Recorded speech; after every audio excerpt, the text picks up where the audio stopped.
Hey kids, here we go. Stargirl, Chapter 1 by Jerry Spinelli. Did you see her? That was the first thing Kevin said to me on the first day of school, 11th grade. We were waiting for the bell to ring. See who? I said. Ha! He craned his neck, scanned the mob. He had witnessed something remarkable. It showed on his face. He grinned, still scanning. You'll know. There were hundreds of us milling about, calling names, pointing to summer-tanned faces we hadn't seen since June. Our interest in each other was never keener than during the 15 minutes before the first bell of the first day.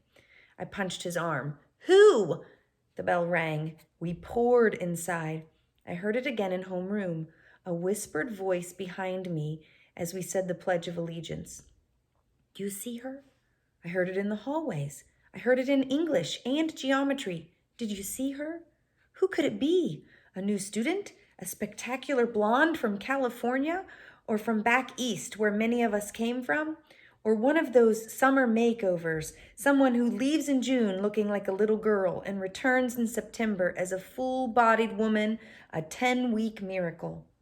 And then, in earth science, I heard a name. Stargirl. I turned to the senior slouching behind me. Stargirl, I said. What kind of name is that?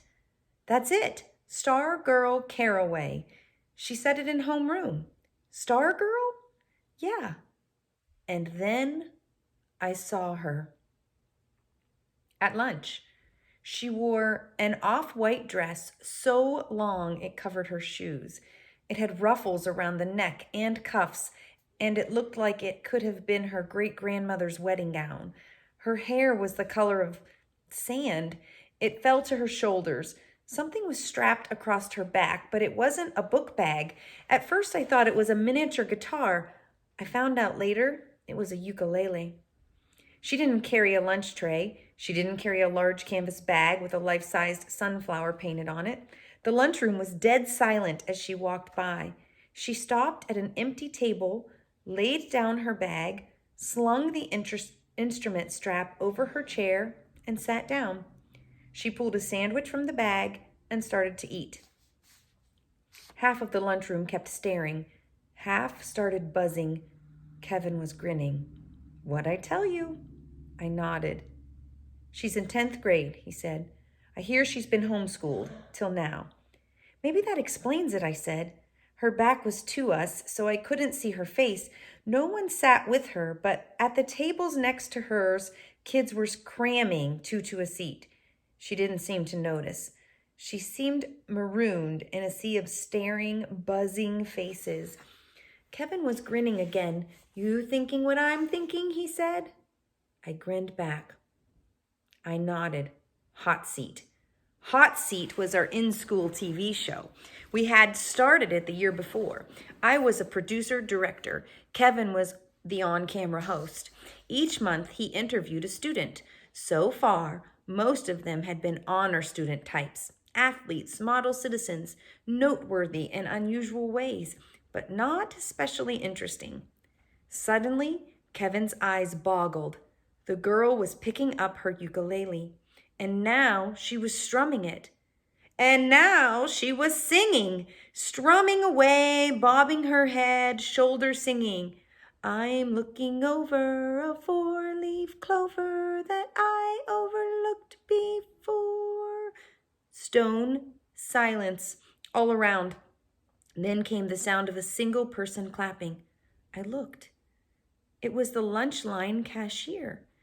And now the girl was standing, slinging her bag over one shoulder and marching among the tables, strumming and singing and strutting and twirling.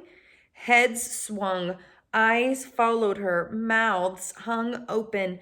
Disbelief. When she came by our table, I got my first good look at her face. She wasn't gorgeous, wasn't ugly. A sprinkle of freckles crossed the bridge of her nose. Mostly, she looked like 100 other girls in school, except for two things. She wore no makeup, and her eyes were the biggest I had ever seen. Like deer's eyes caught in headlights, she twirled as she went past.